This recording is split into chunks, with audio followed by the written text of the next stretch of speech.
এখন আমার কাছে মনে হচ্ছে কেন যেন একটা নাটকীয়তা বারবার সাজানো হচ্ছে। তো সেই নাটকের ধারাবাহিক স্ক্রিপ্ট কিনা সেটা একটু আমাদের বিবেচনা করা দরকার। আমার কাছে অনেকগুলো অসঙ্গতি আমার চোখে ধরা পড়েছে। এর মধ্যে অসঙ্গতি নাম্বার 1, বলা হয়েছে তিনি নিজে টিকিট কিনছেন, বাসে গিয়েছেন। তো বাসে যে লোকটার পাশে বসছেন অথবা যাদের পাশে বসছেন তারাও সাক্ষী দিচ্ছে যে আমরাও লোকটাকে দেখেছি। উনি বাংলাদেশের এরকম পরিচিত কোনো বক্তা না, এমন ফেমাস কোনো মানুষ না যে সবাই ওনাকে দেখলেই চিনে ফেলবে। তাহলে এটা একটা সন্দেহের জায়গা। মুফতি মুহিবুল্লাহ আজমি বাংলাদেশের বয়োবৃদ্ধ একজন আলেম। উনি কেমন মানুষ, কেমন খুতবা দেন, কোনোটার সাথেই আমরা খুব সুপরিচিত ছিলাম না। হঠাৎ করেই ওনাকে গুম করে নিয়ে যাওয়া, উনি সেই মাজুখানে হাঁটতে বের হয়েছিলেন, মাজুখান থেকে ওনাকে কিডন্যাপ করা, এই সমস্ত তথ্যে সারা বাংলাদেশের ওলামায়ে কেরাম সরব ছিলেন। সবাই বিষয়টা নিয়ে কথা বলেছেন। কথা বলার পর সবশেষ দেখা গেল উনি জুমার নামাজে মসজিদে এসেও মুসল্লিদের সামনে দাঁড়িয়ে বলছেন যে আমি খুব ক্লান্ত, আমি কিছু বলতে পারছি না। তখনও তার চোখ মুখে একেবারে আতঙ্কের ছাপ ছিল। এরপর যাই হোক সবাই ওনাকে আশ্বাস দিয়েছেন, সবাই ওনার পাশে ছিলেন। আমি বিক্রমপুরী ভাইয়ের প্রশংসা করছি। একজন আলেম কতটা সাহসী হতে পারে, তিনি সাহসিকতার সঙ্গে মুহিবুল্লাহ সাহেবের পাশে ছিলেন। তো এইখানে আমরা যেটা লক্ষ্য করলাম যে দিন গড়াতে না গড়াতেই কেমন যেন একটা নাটকীয় একটা বিষয় আমাদের চোখের সামনে চলে আসলো। ওনার সন্তান বক্তব্য দিতে গিয়ে একটু এক্সট্রিম কথা বলেছে যে ধুতি খুলে ফেলবে, আরও অনেক কিছু। আমরা আসলে এইভাবে বলার পক্ষে না, তবে আমরা ছাড় দেওয়ারও পক্ষে না। আমাদের একজন আলেমকে কেউ যদি কটাক্ষ করে তার শাস্তি হোক, এটা আমরা কামনা করি। কিন্তু বড় দুঃখজনক সত্য, এখন আমার কাছে মনে হচ্ছে কেন যেন একটা নাটকীয়তা বারবার সাজানো হচ্ছে। এবং পুলিশের যে বক্তব্য আমরা দেখেছি, এটা বিশ্বাস করার খুব বেশি দরকার আছে বলে আমার কাছে মনে হয় না। যে পুলিশ বিগত 16 বছরে কত এরকম নাটক সাজিয়েছে, তো সেই নাটকের ধারাবাহিক স্ক্রিপ্ট কিনা সেটা একটু আমাদের বিবেচনা করা দরকার। আমার কাছে অনেকগুলো অসঙ্গতি আমার চোখে ধরা পড়েছে। এর মধ্যে অসঙ্গতি নাম্বার 1, বলা হয়েছে তিনি নিজে টিকিট কিনছেন, বাসে গিয়েছেন। তো বাসে যে লোকটার পাশে বসছেন অথবা যাদের পাশে বসছেন তারাও সাক্ষী দিচ্ছে যে আমরাও লোকটাকে দেখেছি। উনি বাংলাদেশের এরকম পরিচিত কোনো বক্তা না, এমন ফেমাস কোনো মানুষ না যে সবাই ওনাকে দেখলেই চিনে ফেলবে। তাহলে এটা একটা সন্দেহের জায়গা। 2 নাম্বার একটি সন্দেহের জায়গা হচ্ছে, বারবার যে বলা হচ্ছে তিনি বাসের টিকিট কিনেছেন। টিকিট কাউন্টার থেকে যে কোনো, আপনি যদি একটু বল প্রয়োগ করেন, আপনার পেশি শক্তি ব্যবহার করেন, যে কোনো কাউন্টার থেকে যে কোনো দিনের আপনাকে টিকিট বানিয়ে দেওয়া যাবে। তো একটা দিনের টিকিট যদি আপনাকে দেখানো হয়, এতে করে এটা প্রমাণ হয় না যে লোকটা ওই দিন সত্যিকারেই তিনি গিয়েছেন। আপনারা যে সিসিটিভি ফুটেজটা দেখেছেন, আমি পরিষ্কারভাবে বলি, এই সিসিটিভি ফুটেজে আপনি হাঁটার ধরন দেখবেন, তখন একজন আলেম বীর দর্পে যেভাবে হাঁটে এবং রাসূল সাল্লাল্লাহু আলাইহি সাল্লাম যেভাবে হাঁটা শিখিয়েছেন, আমি দেখেছি হুবু ওই ক্যাটাগরিতে তিনি হাঁটছেন। বডিটা টান টান সামনের দিকে, এবং এখানে আপনারা দেখবেন যে পাগড়ি যে কালার ছিল, এই কালারের সাথে পরের যে পাগড়ির কালার, এটার ভিন্নতা আছে। এবং 3 দিন পরে ওনার পাগড়ি খুঁজে পাওয়া গেছে। তাহলে আপনি একটু চিন্তা করেন, পঞ্চগড়ের একটা জায়গাতে 3 দিন পরে কেন পাগড়ি খুঁজে পাওয়া যাবে? এটা একটা গুরুত্বপূর্ণ পয়েন্ট। আরও একটা পয়েন্ট হচ্ছে, তিনি মার্কেট সংলগ্ন একটা স্থানে ওনাকে যে পাওয়া গেল, তো ওইখানের তো অনেক সিসিটিভি ফুটেজ থাকবে। ওইখানকার কোনো সিসিটিভি ফুটেজ কেন তারা দেখাতে পারছে না?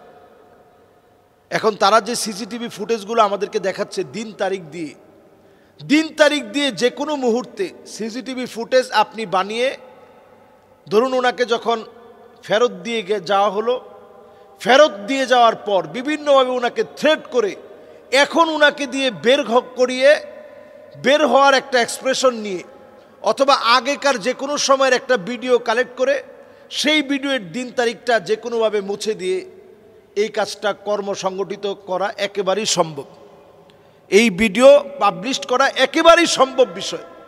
তাহলে বোঝা যায় যে এই জাতীয় কর্মকাণ্ড তারা ইচ্ছাধীন যে কোনো সময় করতে পারে।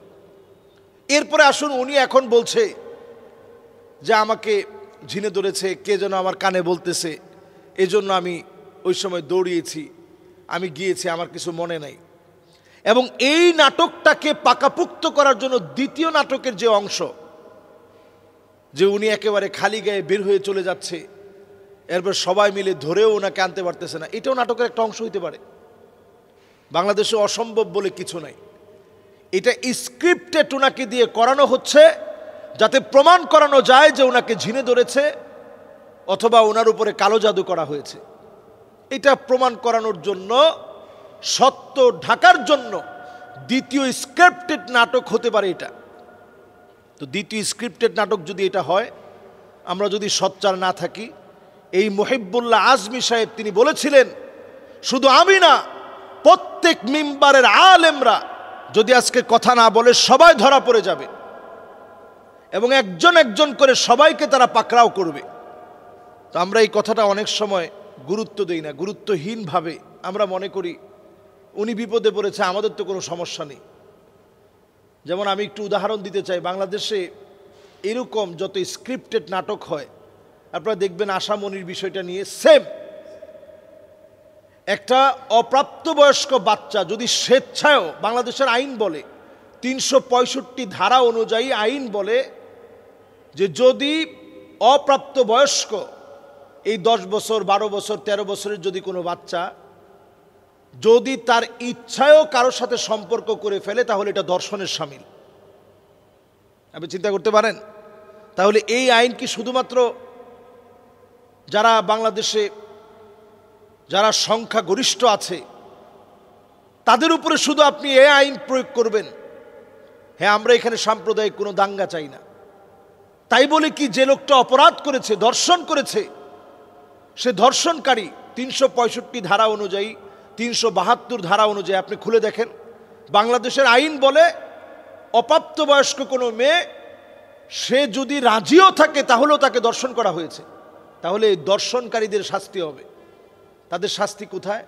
আমরা দেখেছি তারা একেবারে হাস্যোজ্জ্বল চেহারায় তারা হাসতেছে। এই জন্য আমরা বলবো যে মুহিবুল্লাহ আজমি সাহেবের বিষয়টা একেবারে এড়িয়ে যাওয়া আমাদের দায়িত্ব হবে না। এ বিষয়ে আমরা যেমন সোচ্চার ছিলাম, যদি কোনো আলেমের হকের ব্যাপারে তিল পরিমাণ বিন্দু মাত্র যদি কোনো অন্যায় করা হয়, আল্লাহ তাআলা যেন তাদের পর্দাকে উন্মোচন করে দেয়। আল্লাহ যখন ধরায় দেয় তখন স্কাইপি কেলেঙ্কারি জাতির সামনে পরিষ্কার হয়ে যায়।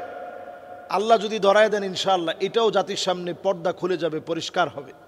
এখন যদি ওনাকে বলা হয় যে আপনার মেয়েকে হত্যা করা হবে, ধর্ষণ করে মেরে ফেলা হবে, আপনার ছেলেটাকে হত্যা করা হবে, আপনার স্ত্রীকে গুম করা হবে, স্বাভাবিক উনি বয়োবৃদ্ধ মানুষ, উনি চিন্তা করবেন একেবারে ছন্নছাড়া হয়ে যাবে আমার জীবন, এর চাইতে থাক আমি দোষটা নিজের কাঁধে নিয়ে নিই, দোষটা আমার নিজের কাঁধে আমি নিয়ে নিই। তো এই জাতীয় ঘটনা হয়েছে কিনা এটা তদন্ত সাপেক্ষে দেখা উচিত। এবং দেখবেন এই জাতীয় ঘটনার পরেই নতুন নতুন আরেকটা ঘটনার বাংলাদেশে চলে আসে, এই ঘটনা ধামাচাপা হয়ে যায়। এটা যেন একেবারে শেষ না হয়ে যায়, বরং একজন আলেমের সাথে যে অন্যায় হয়েছে এটা খতিয়ে দেখা হোক। এবং আমি বলবো, যদি একটা প্রশাসন অন্যায় কোনো রিপোর্ট দেয়, তাহলে অন্য দৃষ্টিভঙ্গি থেকে আরও গুরুত্বপূর্ণ দায়িত্বে যারা আছে তারা বিষয়টা যেন খতিয়ে দেখে। না হলে আল্লাহর আদালতে জবাব তো দিতে পারবেন না। দেশের প্রত্যেকটা মানুষের হাতে এখন এক একটা ডিভাইস, মানে এক একটা মিডিয়া এখন মানুষের হাতে হাতে। আপনি দেখবেন সব একদিন বের হয়ে যাবে, অলরেডি বের হচ্ছে। পুলিশের একজন কমিশনার বলতেছে যে সাস্টেইনেবল কোনো সরকার যদি বাংলাদেশে থাকতো তাহলে আমি গুলি করে বিক্রমপুরীকে মেরে ফেলতাম। আপনি চিন্তা করছেন একটা পুলিশের আমলা হয়ে কত বড় দুঃসাহস দেখাতে পারে? তা আমরা এরপরেও সজাগ হচ্ছি না। দিন তো আবার এমন আসতে পারে, আলেমরা কথা বললে বাধা দেওয়া হবে, হত্যা করা হবে, গুম করা হবে, নাটক সাজানো হবে। যদি বাঁচতে চান, এখনই নিজেদের অধিকার আদায়ের জন্য সবাই একযোগে কথা বলতে হবে।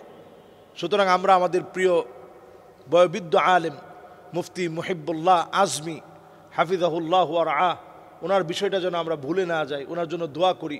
দেখলেই বোঝা যায় উনি প্রচণ্ড ক্লান্ত, পরিশ্রান্ত এবং একটা ভয় আতঙ্ক নিয়ে তিনি কথা বলছেন।